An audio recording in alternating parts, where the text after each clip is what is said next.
कहते हैं जिस आंगन में फूल जैसे बच्चों के पुचकारे गूंजे उस घर में दुख चाह के भी प्रवेश नहीं कर पाता। बच्चों का भोलापन और निश्चल प्रेम सभी दुख तकलीफ को हरण करने की क्षमता रखता है। जिस घर में शिशु होते हैं उस घर में लोगों के बीच आत्मीय प्रेम और लगाव बना रहता है। इसी प्रकार प्यार और सुख शांति पाना हो तो भगवान के बाल स्वरूप अर्थात भगवान कृष्ण के बाल रूप लड्डू गोपाल है। कृष्ण या विष्णु भगवान की बाल स्वरूप की पूजा अर्चना घर में सुख शांति और समृद्धि के लिए विशेष रूप से शुभकारी है।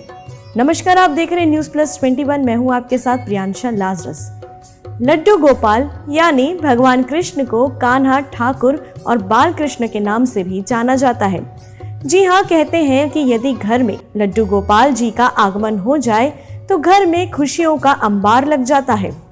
घर की दीवारें भी प्रभु के भोलेपन से मोहित होकर प्रभु के स्वर गुनगुनाने लगती है। आंगन में भौरों के मीठे स्वर में भनभनाने का स्वर लड्डू गोपाल मोहित हो उठते हैं।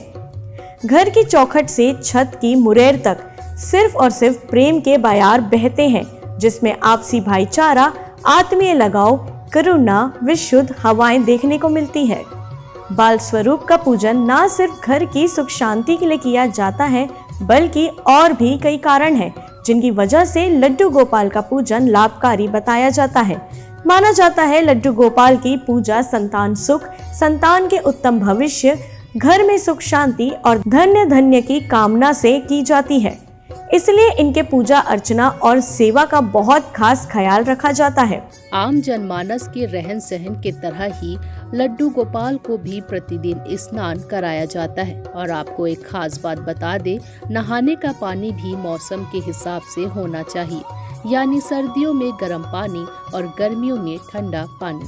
हो सके तो पानी में थोड़ा गुलाब जल भी डाल लें। स्नान कराने के बाद जैसे हम साफ सुथरे कपड़े पहनते हैं, वैसे ही लड्डू गोपाल को भी साफ सुथरे वस्त्र पहनाने चाहिए। फीके रंगों की बजाय चटक और चमकदार रंग के कपड़े पहनाएं, क्योंकि कहते हैं कि ठाकुर जी को बन-ठन के रहना पसंद है, इसलिए इसका खास ध्यान रखना चाहिए।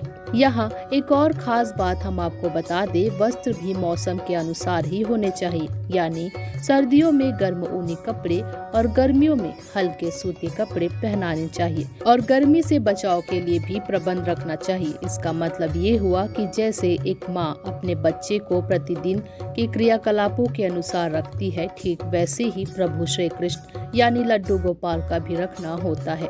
और यहाँ भी आपको एक खास बात बता दे, जैसे छोटे बच्चे नाराज हो जाते हैं थोड़ी सी अनबन होने पर, वैसे ही लड्डू गोपाल भी फुनफुना के नाराज हो जाते हैं।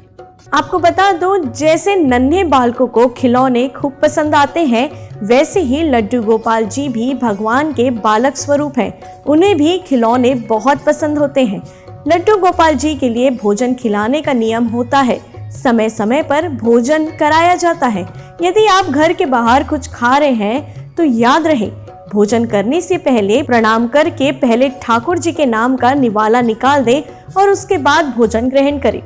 लड्डू गोपाल जी घर में लाने से शुभता का संचार प्रवाहित होता है। घर के वातावरण में मौजूद नकारात्मक शक्तियां नष्ट होने को मजबूर हो जाती है। जी हाँ, सकारात्मक शक्तियां सक्रिय हो जाती है, जिससे घरेलू जीवन में खुशहाली आती है और धन वर्षा भी होती है। चलिए आपको बताते हैं लड्डू गोपाल के सच्चे सेवक क्या कहते हैं। वही लड्डू गोपाल के सच्चे सेवक कहते हैं, लड्डू गोपाल की सेवा अलग अलग विधि से करने पर विभिन्न प्रकार के लाभ होते हैं। आपको बता दें, मिश्री का भोग लगाने से इच्छा अनुसार नौकरी की प्राप्ति होती है। बर्फी का भोग लगाने से सारे कर्ज माफ होने की संभावना होती है। इलायची वाले दूध का भोग लगाने से सुख व समृद्धि हासिल होती है। खीर का भोग, कहते हैं कि खीर का भोग लगाने से मकान और धन की प्राप्ति हो सकती है। दही मक्खन का भोग लगाने से आप हमेशा निरोगी और स्वस्थ रहेंगे। देशी घी से पूजा करने से सुख शांति समृद्धि प्राप्त होती है। लड्डू झूले वाले कान्हा जी को मक्खन और लड्डू खिलाने से संतान सुख भी मिलता है। आप यदि ईश्वर के प्रति सच्ची श्रद्धा रखते हैं, आपको यह वीडियो अच्छी लगी हो तो अपने जैसे बुद्धिजीवियों के साथ यह वीडियो जरूर शेयर करें ताकि उन तक भी उचित जानकारी पहुंच सके। और देखते रहिए न्यूज़ प्लस 21, आपके हक की बात।